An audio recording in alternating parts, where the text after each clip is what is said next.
As we continue to talk about design thinking, ideate is the next step in our process. Now, ideate or ideation is the part of the process where you come up with new ideas that potentially can solve your problem statement.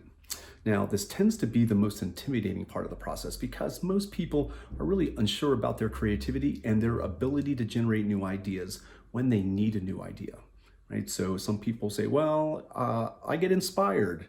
That's great, but inspiration is not manageable and Eureka does not scale. So having a proven process available to a team or an organization is critical, right?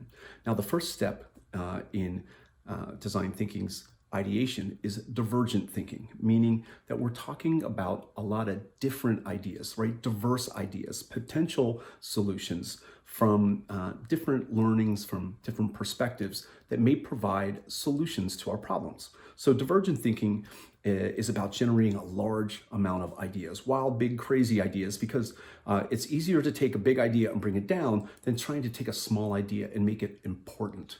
So there's a number of different techniques for generating ideas. Some people like to start looking at Google for keywords. Some people like to start sketching and sketching a lot of different things. And some people will refer to it as thinking while sketching, right? As you start to sketch out one idea, something else comes in your mind and you sketch something else and you sketch something else and you sketch something else. And that continuous process lets your mind feed on the new knowledge and that new thinking, and it builds and builds and builds.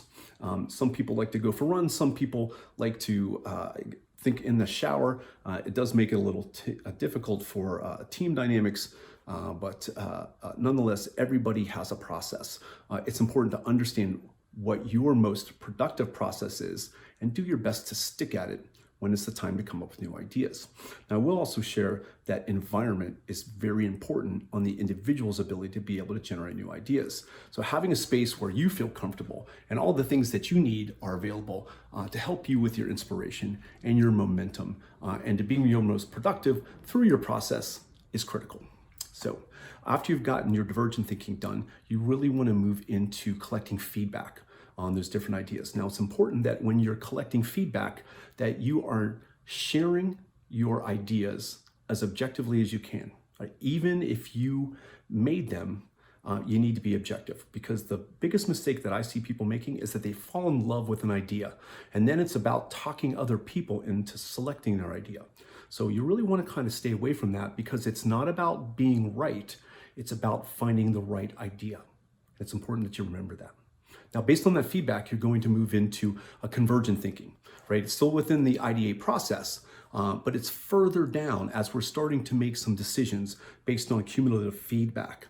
So you'll take your feedback from your ideas, you'll condense them. Sometimes it's the best idea, sometimes it's a Franken idea, sometimes it's a new idea altogether, and you'll collect feedback from those same people again. And this is where it's kind of, sharpen your axe twice, cut once type of a thing. You'd rather put the time in now in understanding what people need, what people want from needs and insights in the ideation process, because it will reduce the time you need to improve that idea in the prototyping and testing parts of the process. So once you get your feedback from your convergent thinking, then you can be pretty confident about those ideas as you move forward into a prototype, which provides a tangible representation of this idea to your target market.